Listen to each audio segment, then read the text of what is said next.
GM's EV strategy envisions a future entirely powered by electricity, aiming for zero crashes, emissions, and congestion.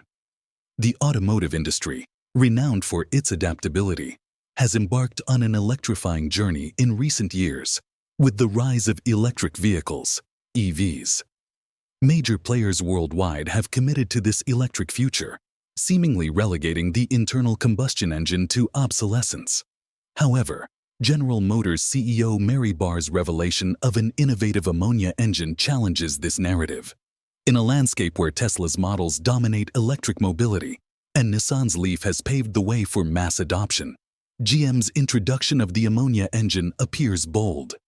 Ammonia, if harnessed effectively, can generate power without emitting carbon dioxide, addressing concerns about environmental impact. While EVs boast zero tailpipe emissions, critics highlight the pollution associated with battery production and electricity generation. GM's ammonia engine offers a holistic approach to clean energy, potentially circumventing these concerns. Despite significant investments in EV technology by companies like Volkswagen, Ford, and Jaguar, the promise of the ammonia engine could reshape the industry's trajectory. Established brands such as Audi and Mercedes, along with luxury manufacturers like Rolls-Royce and Bentley, face a strategic dilemma. Will they pivot towards ammonia propulsion, aligning with GM's innovation, or maintain their focus on EVs? Beyond technological advantages, infrastructural challenges hinder EV adoption. Charging networks remain less extensive and convenient compared to traditional fuel stations, posing a barrier to widespread EV usage. The ammonia engine, offering refueling similar to conventional vehicles and comparable range, presents a familiar and convenient alternative. However, challenges persist in ammonia production, which currently relies on energy-intensive processes, potentially offsetting its environmental benefits. Additionally, the shift towards ammonia propulsion could have far-reaching geopolitical implications, reshaping trade alliances and supply chain dynamics. While the ammonia engine introduces a compelling alternative to EVs, its success hinges on effective communication, collaboration, and addressing societal, environmental, and technological considerations.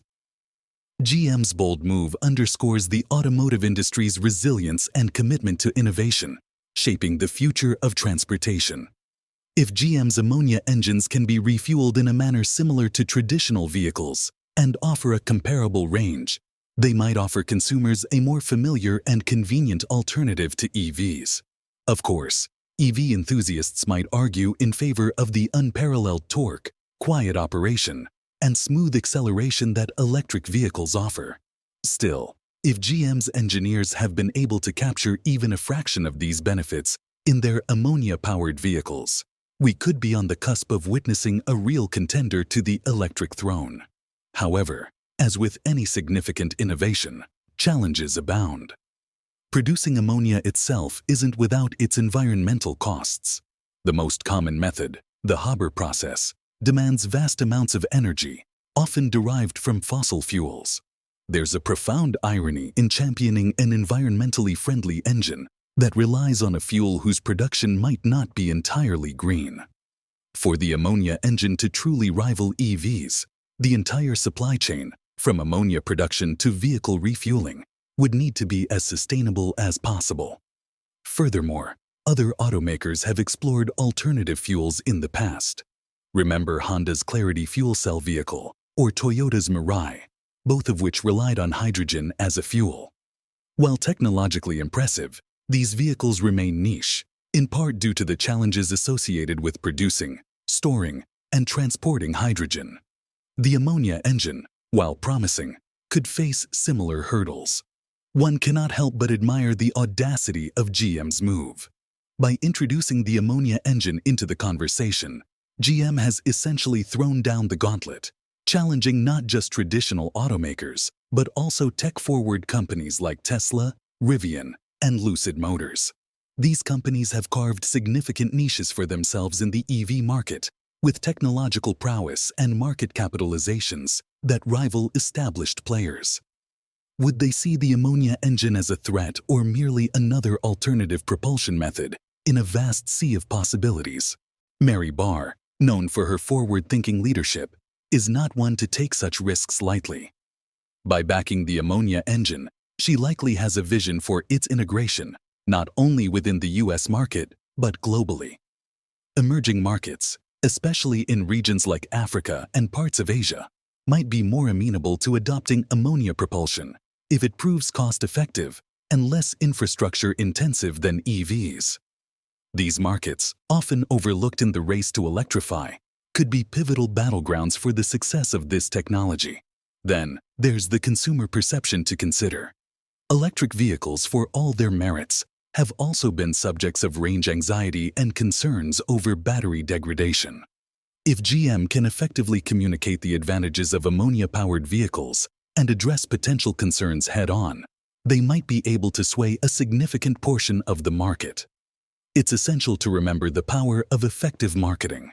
Hybrid technology, for instance, found its poster child in the Toyota Prius, making it a household name.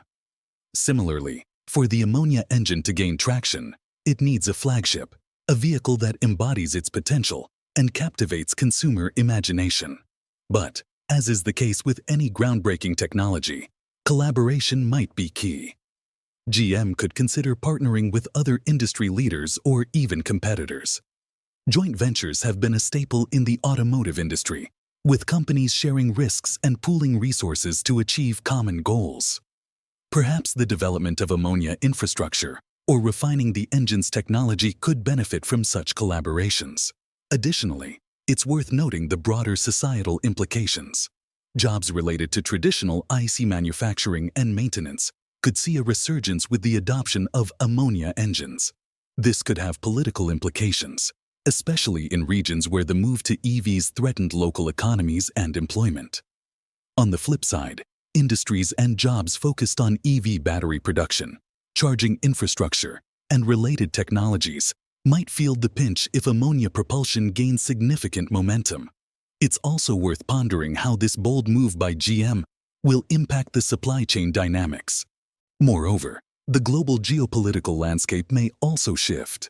Currently, nations with vast reserves of lithium and other essential battery components hold significant sway in the automotive world. If ammonia becomes the dominant fuel, countries with efficient and green ammonia production capabilities might emerge as the new powerhouses. This could also result in a shift in trade alliances and partnerships, mirroring the political weight oil-producing nations held in the 20th century. Then there's the research and development sphere to consider. Universities, tech startups, and research institutions have poured resources into perfecting battery technology, fast charging, and other electric solutions.